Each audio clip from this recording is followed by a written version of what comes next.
He is stepping up to the starting line. You know, coming off and not qualifying for the first major event, you know he wants it. I mean, everybody does, but. Joe Moravsky, such a consistent competitor. This is my #1 pick right here. It's not a bad pick. Gives a little smile over to the crowd there. Yeah, that's Joe. He's a showman, but it never takes away from his competition. Yeah, Joe is definitely somebody that I admire a lot, somebody that I like to study. The way that he moves on obstacles, it just gets all the way through on that sliding bar. The way that he moves is always just so efficient, and it seems like he's on and off obstacles very quickly.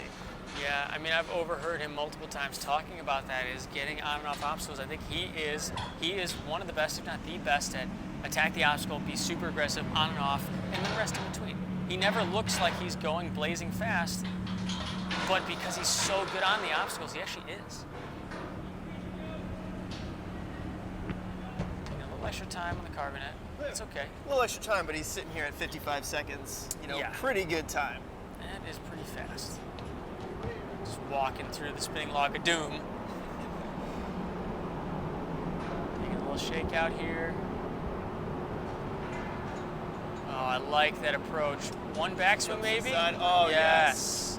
So smooth from Joe. Kick and go. That's what you see from Joe, is efficiency, quickness, and he's through the obstacle and done. He's so fast. He's got a really good pace here. Checking his watch, veteran move, you know, pacing himself. You see that from some of the competitors, having a watch so they can tell. They don't have to rely on the judge to tell them something.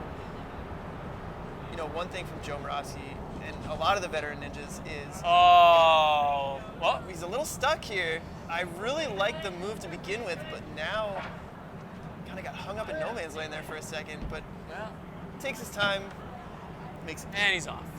Yeah, it makes it through. Yeah. At just He didn't under 2 panic. minutes. No, well, Joe never panics, does he? No, he doesn't. So he's right at 2:07, 2:08 right now. And this is like you talked about, athletes getting here, and Joe is a pro getting here, resting however much he needs, and he's probably going to take his time because this is the differentiator right now. Yeah, and if I have not run the course yet, if I'm later in the run order, I have my eyes glued on Joe right now to see the technique here. Well, we've seen a couple different, you know, Torres making it through with a big swing, Caden almost no swing. See what Joe does. Nice. And he just looks so comfortable on these flying bars. This is the move right Big here. kick. Oh, Nice. yes. Beautiful. Yes, Joe. It's not But over he's got to yet. get off. Yep. Look how big that dismount is. And you can't get a crazy big backswing. You don't want that to slide out on you. Makes the dismount, and now he's at about 3 minutes. Yep, got a minute left. So a little slower pace than Caden, but once again, if he beats the double time, then he's ahead of Caden, and it's just looking at finishing the course, and that'll put him in first.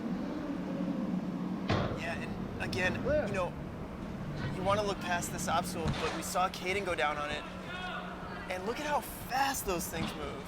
Oh, that was a little short too, but just enough to get there. Clear. And he's onto the cliffhanger, and Joe, he has 30 seconds left to get through this cliffhanger. Maybe a couple seconds rest and going, which is exactly what he does. Well, Torres only had about 15 seconds left when he started this cliffhanger. Joe is on a faster pace here. Wow, he's looking so strong. He's got so much left. He's 20 seconds So left. good. I expect him to finish. Come on, Joe. What's this? Come on, Joe. Gets to the And platform. the clear from Moravsky.